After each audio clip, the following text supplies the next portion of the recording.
El hombre que me echó de casa por la mentira de mi hermana estaba muriendo frente a mí en urgencias, y yo era la única médica que podía salvarlo.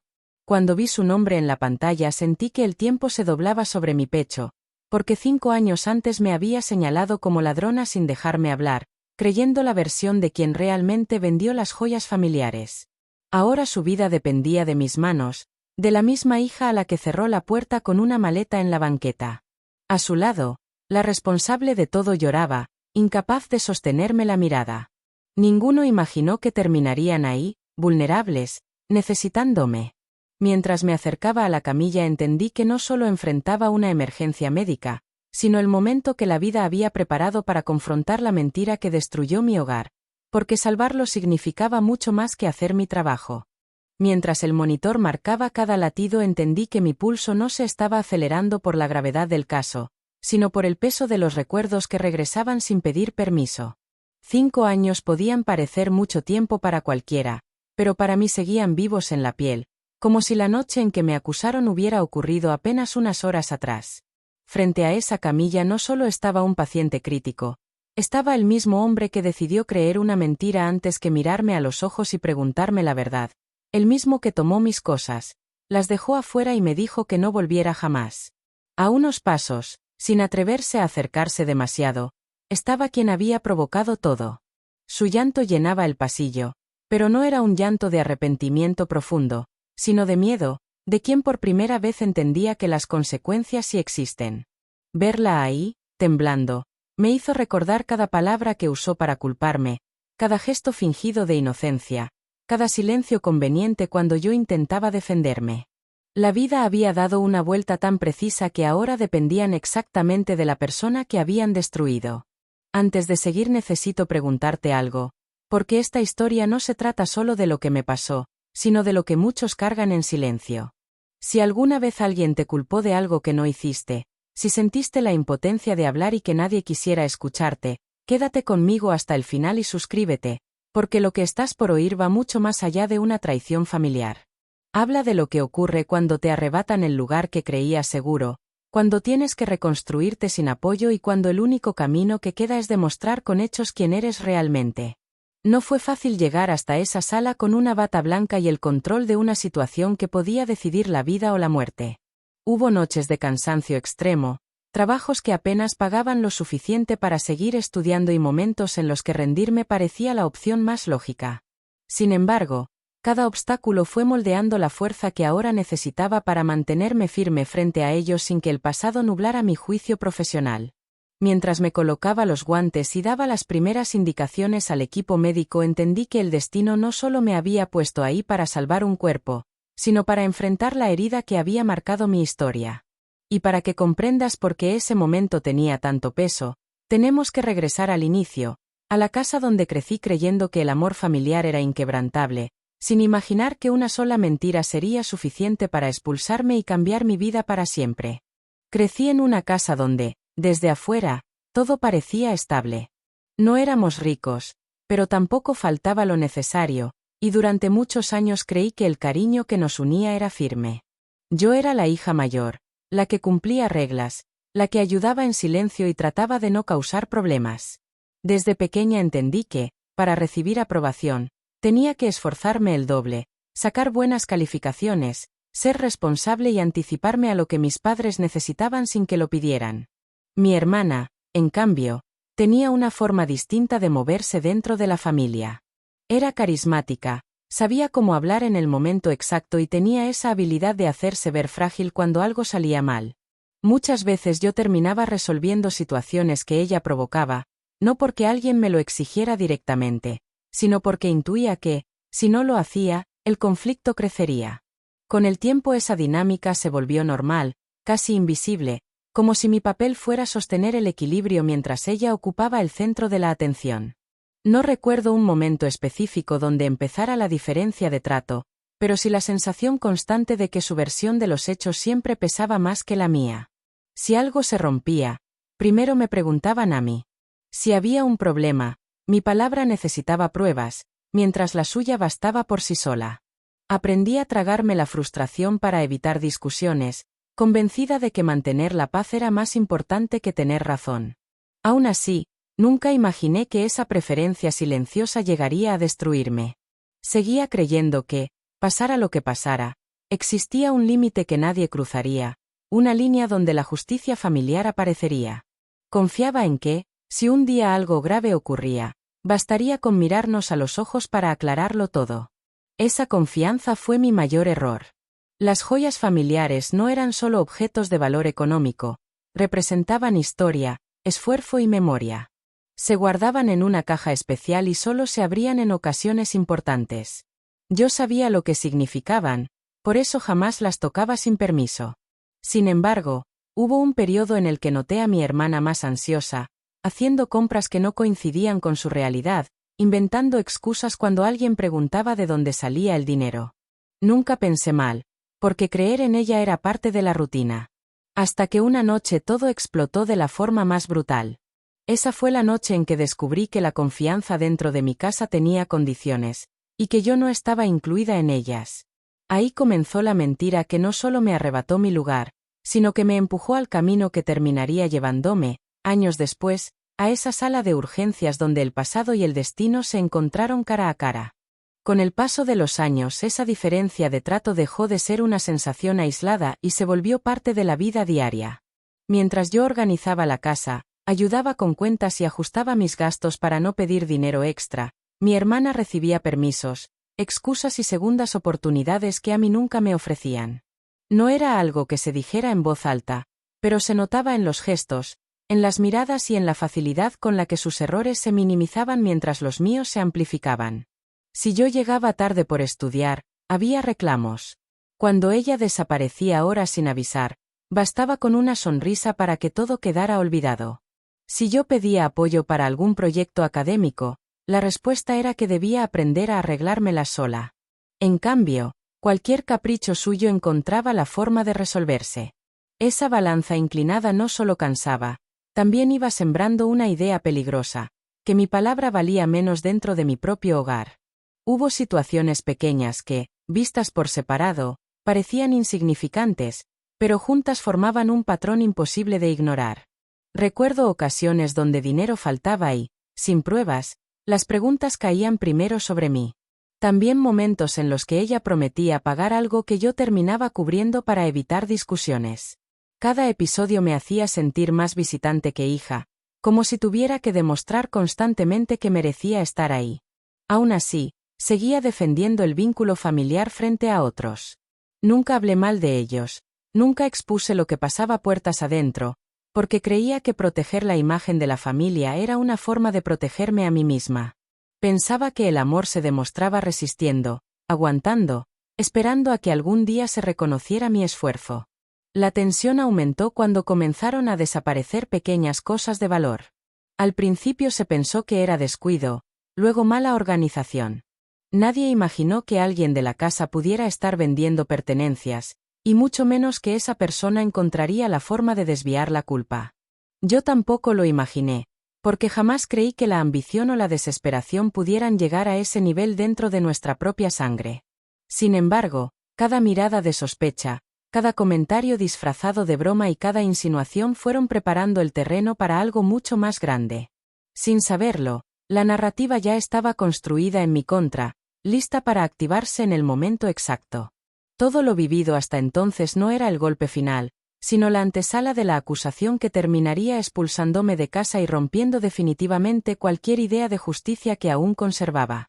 La noche en que todo se rompió comenzó con una tensión extraña en el ambiente.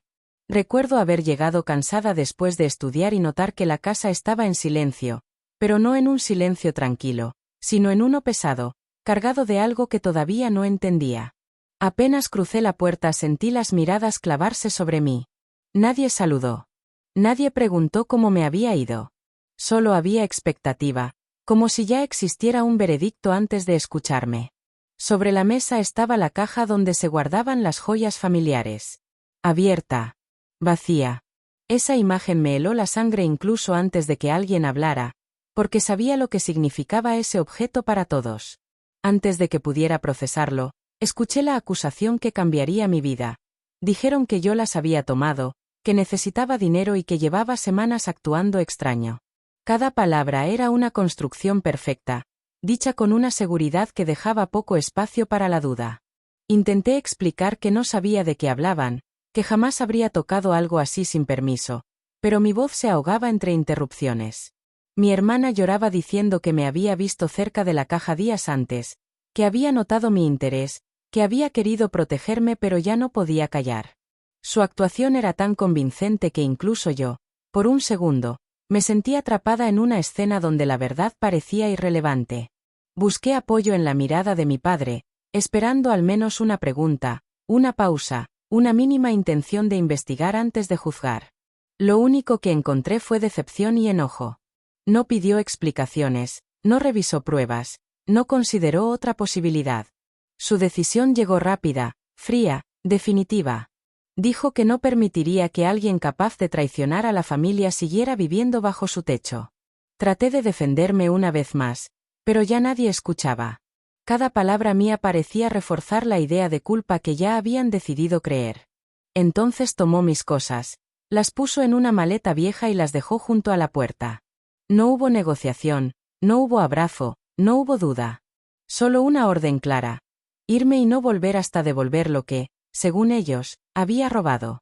Salí de esa casa en estado de shock, con la mente repitiendo una sola pregunta: ¿cómo una mentira podía destruir tantos años de vida en cuestión de minutos? Detrás de mí quedaron mis intentos de explicar, mis recuerdos de infancia y la certeza de que algo dentro de esa familia se había quebrado para siempre. Sin saberlo, ese fue el momento exacto que marcó el punto de no retorno, el inicio de la caída que me obligaría a sobrevivir completamente sola. Salir de esa casa no fue solo cambiar de lugar, fue caer en un vacío para el que nadie me había preparado. Caminé varias cuadras sin rumbo, cargando la maleta y una mezcla de rabia, vergüenza y desconcierto que me oprimía el pecho.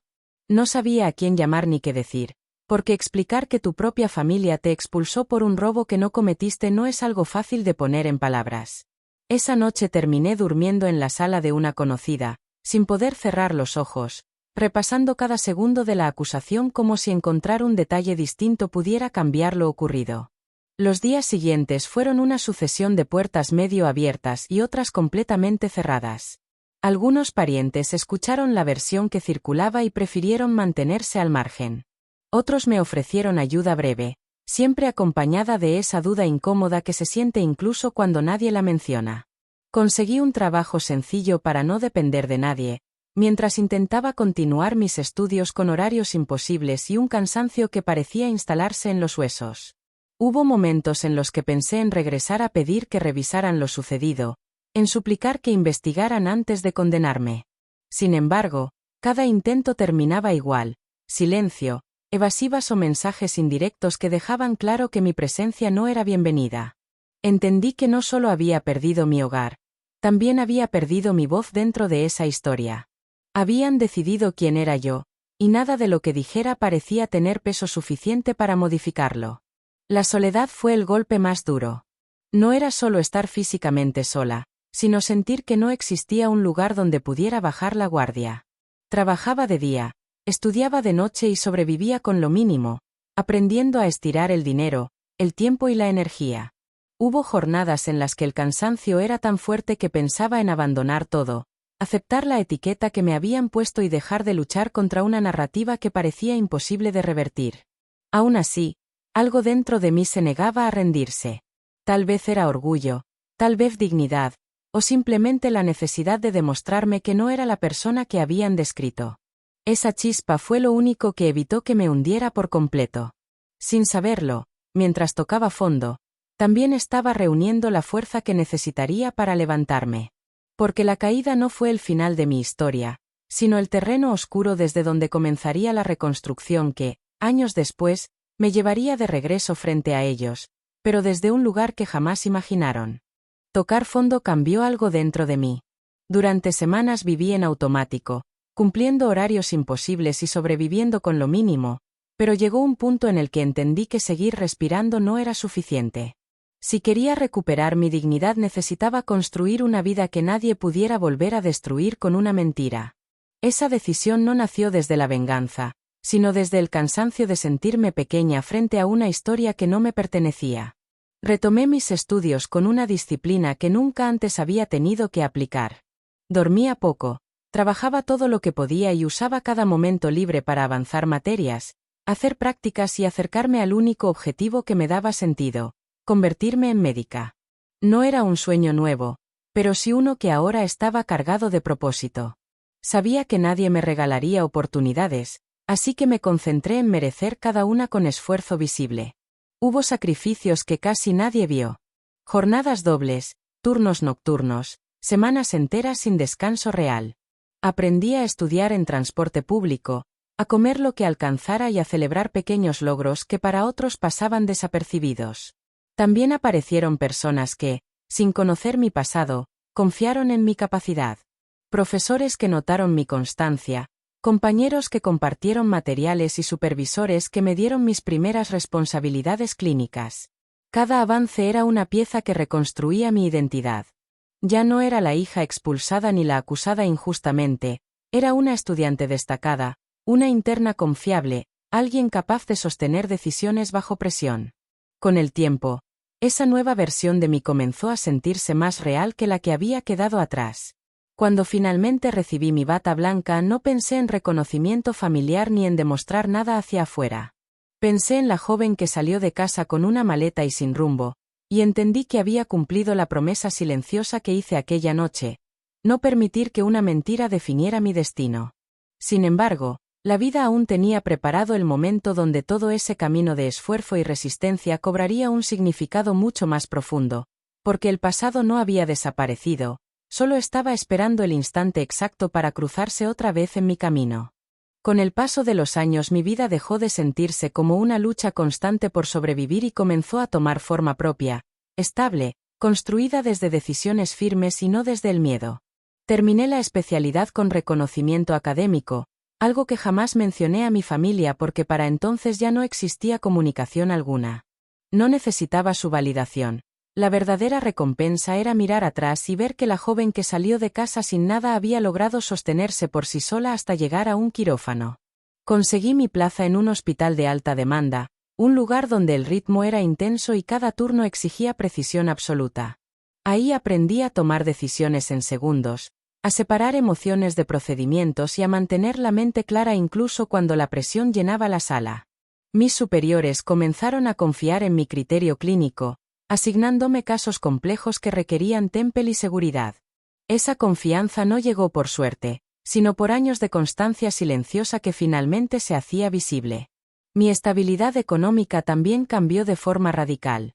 Pude mudarme a un departamento propio, sencillo pero completamente mío, un espacio donde nadie cuestionaba mi presencia ni mi valor. Amueblarlo fue un proceso simbólico, cada objeto representaba una etapa superada. No era lujo lo que me importaba, sino la tranquilidad de cerrar la puerta sabiendo que nadie podría expulsarme otra vez. En lo emocional también hubo transformación. La soledad que antes dolía comenzó a convertirse en paz. Aprendí a disfrutar mi compañía, a elegir amistades desde la confianza y no desde la necesidad. Construí un círculo pequeño pero genuino, personas que me conocían por quien era en el presente y no por la versión distorsionada que había circulado años atrás. Hubo momentos donde el pasado intentó regresar en forma de recuerdos incómodos, especialmente en fechas familiares o celebraciones donde sabía que no estaba incluida. Sin embargo, ya no provocaban la misma herida abierta. Con el tiempo entendí que sanar no siempre significa recibir disculpas, a veces significa aceptar que ciertas verdades nunca serán reconocidas por quienes deberían hacerlo. Profesionalmente alcancé un punto donde mi nombre comenzó a asociarse con eficiencia y responsabilidad dentro del hospital. Pacientes preguntaban por mí, residentes buscaban mi guía y directivos consideraban mi opinión en decisiones médicas importantes. Esa validación externa no alimentaba ego, sino que reforzaba la certeza de que todo el sacrificio había valido la pena. Nunca busqué venganza ni imaginé un reencuentro dramático. Mi enfoque estaba en seguir creciendo, en construir una vida tan sólida que el pasado no tuviera poder para desestabilizarla. Pensaba que esa historia había quedado cerrada, archivada en una parte distante de mi memoria. Lo que no sabía era que la vida todavía estaba acomodando las piezas para el momento más irónico de todos. Porque mientras yo consolidaba mi carrera, lejos de cualquier contacto familiar, El destino preparaba una escena donde el éxito que había construido con tanto esfuerzo no solo sería visible para ellos, sino absolutamente necesario. Y cuando ese instante llegó, lo hizo de forma abrupta, sin aviso, en el mismo lugar donde ahora yo tenía el control, la sala de urgencias donde el pasado estaba a punto de reaparecer pidiendo ayuda. La noche del reencuentro comenzó como cualquier otra guardia exigente.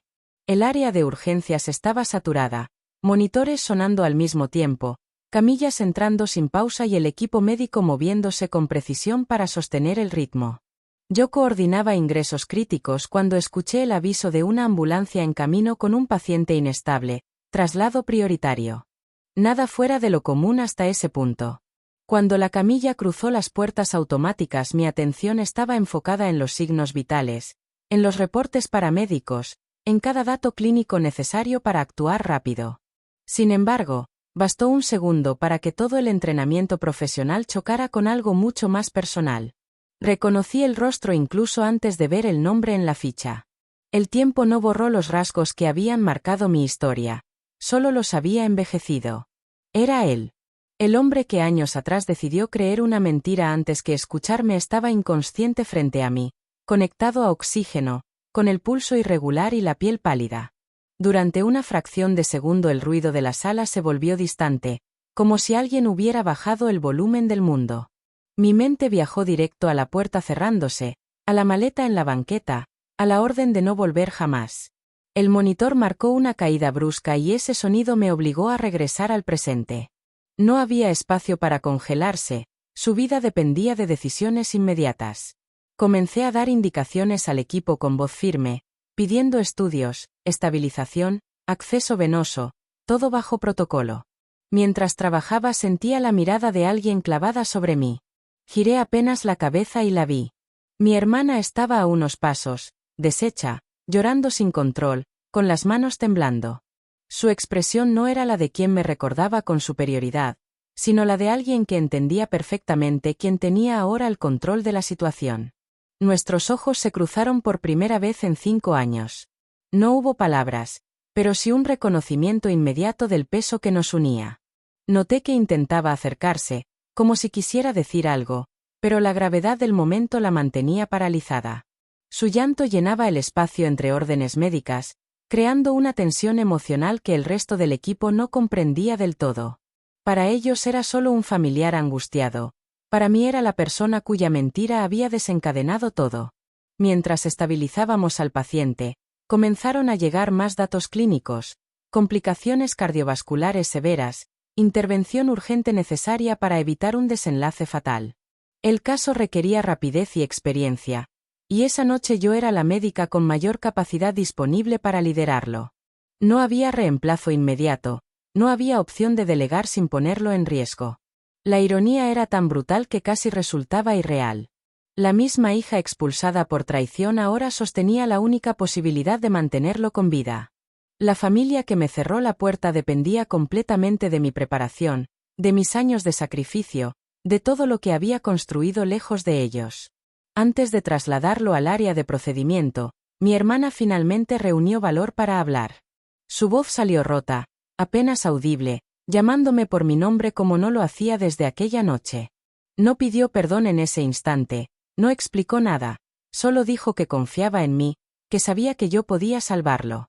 Escuchar esas palabras tuvo un peso difícil de describir, porque venían de quien me había quitado la voz cuando más la necesitaba. Mientras empujábamos la camilla hacia el quirófano entendí que el destino no solo me había puesto frente a ellos para revivir el pasado, sino para enfrentar la decisión más compleja de mi vida. No era un dilema profesional, porque como médica mi deber era claro. Era un choque humano profundo entre la herida que cargaba y la responsabilidad que juré asumir cuando elegí esta carrera. En ese pasillo, con luces blancas cayendo sobre nosotros y el sonido constante de las ruedas contra el suelo, supe que el karma no siempre llega como castigo directo. A veces llega como una prueba silenciosa, una donde no demuestra quién tiene poder, sino quién se ha convertido realmente en la persona más fuerte. El procedimiento fue largo, tenso y exigente. Durante horas me concentré únicamente en cada decisión médica, en cada parámetro que debía estabilizarse para mantenerlo con vida. Mi mente bloqueó cualquier recuerdo personal mientras trabajaba, porque en esa sala no había espacio para el pasado, solo para precisión y responsabilidad.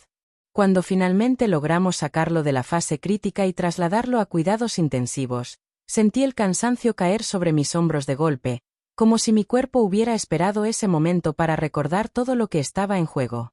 Al salir, la encontré sentada en el pasillo, con el rostro hinchado de tanto llorar.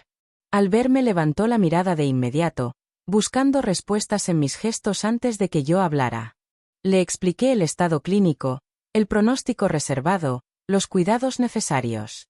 Escuchó todo en silencio, pero no era información médica lo que realmente quería decirme. Cuando terminamos de hablar del procedimiento, se quedó quieta unos segundos, respirando hondo, como reuniendo valor para algo mucho más difícil. Entonces pronunció la frase que había esperado escuchar durante 5 años, aunque nunca imaginé que llegaría en un hospital. Dijo que yo no había robado nada. Las palabras salieron entrecortadas, cargadas de culpa acumulada. Confesó que había sido ella quien vendió las joyas, que necesitaba dinero y no encontró otra salida, que cuando comenzaron las preguntas entró en pánico y decidió culparme porque sabía que su versión sería creída sin discusión. Reconoció que me vio defenderme y aún así guardó silencio, dejando que me expulsaran para protegerse. Escuchar la verdad no fue liberador de inmediato. Al contrario, abrió una herida que creía cicatrizada. Cada recuerdo de esa noche regresó con más fuerza, ahora acompañado de la confirmación que me habían negado durante años. No necesitaba pruebas, ni documentos, ni testigos, su propia voz era suficiente para derrumbar la mentira que había marcado mi vida. Minutos después mi padre recuperó la conciencia de forma parcial. Los médicos permitieron un acceso breve y entré para revisar su estado. Al abrir los ojos me miró con confusión primero, luego con reconocimiento lento. Intentó hablar, pero la debilidad apenas le permitió susurrar mi nombre. No hubo reclamos de mi parte, pero el silencio entre ambos estaba cargado de todo lo que nunca se dijo. Mi hermana, aún afuera, decidió entrar también. Con voz temblorosa repitió la confesión frente a él, esta vez sin rodeos. Admitió que yo era inocente, que había mentido y que permitió que me expulsaran injustamente. La reacción fue inmediata y devastadora. Su rostro cambió, no por el dolor físico, sino por el golpe emocional de entender lo que había hecho. Intentó incorporarse, alterado, negándose a aceptar que había condenado a una hija inocente sin investigar. Las lágrimas que vi en sus ojos no eran solo de arrepentimiento, sino de la realización brutal de que el daño causado no podía deshacerse con palabras. Ese momento fue la verdadera caída moral dentro de la historia. No hubo gritos ni escenas dramáticas exageradas, solo un silencio pesado donde la verdad ocupó todo el espacio. Yo estaba de pie frente a ellos, ya no como la acusada, sino como la única persona que había sostenido su vida horas antes. Comprendí entonces que la confrontación que esperé durante años no llegaría como imaginaba. No necesitaba elevar la voz ni exigir justicia, porque la realidad hablaba por sí sola.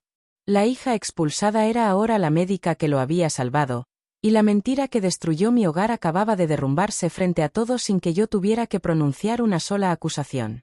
Después de la confesión no hubo alivio inmediato ni escena de reconciliación perfecta. Lo que llenó la habitación fue un silencio denso, cargado de todo lo que se había perdido en esos 5 años. Mi padre evitaba sostenerme la mirada por mucho tiempo, como si no encontrara la forma de acomodar la culpa dentro de sí mismo. Mi hermana, en cambio, lloraba sin intentar justificarse, consciente de que había cruzado un límite imposible de borrar. Durante los días siguientes continué supervisando su evolución médica con la misma responsabilidad que habría tenido con cualquier otro paciente. Nunca mezclé decisiones clínicas con emociones personales, porque entendí que mi integridad profesional también era parte de la persona en la que me había convertido. Salvarlo no fue un acto de perdón automático, fue el resultado de los valores que construí cuando tuve que levantarme sola. Cuando finalmente pudo hablar con claridad pidió verme a solas. Su voz ya no tenía la autoridad de antes, sino un peso distinto, quebrado. Me pidió perdón, no con discursos largos, sino con frases torpes, cargadas de arrepentimiento genuino. Reconoció que falló al no escucharme, que eligió el camino fácil de creer la primera versión y que esa decisión lo perseguiría siempre.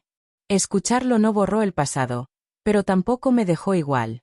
Entendí que cargar rencor eterno solo me ataría a la misma herida que había trabajado tanto por sanar. No regresé a la dinámica familiar de antes ni fingí que nada ocurrió. Establecí límites claros, manteniendo distancia emocional para proteger la vida que había construido. Antes de irme del hospital, mi hermana se acercó una última vez. No pidió absolución, solo agradeció que, aun después de todo, hubiera elegido salvarlo. Su mirada ya no tenía superioridad ni excusas, solo la conciencia de las consecuencias de sus actos. Salí de ese edificio con una sensación difícil de describir. No recuperé los años perdidos ni la familia que creí tener, pero recuperé algo más importante, mi verdad, validada sin que yo tuviera que suplicarla.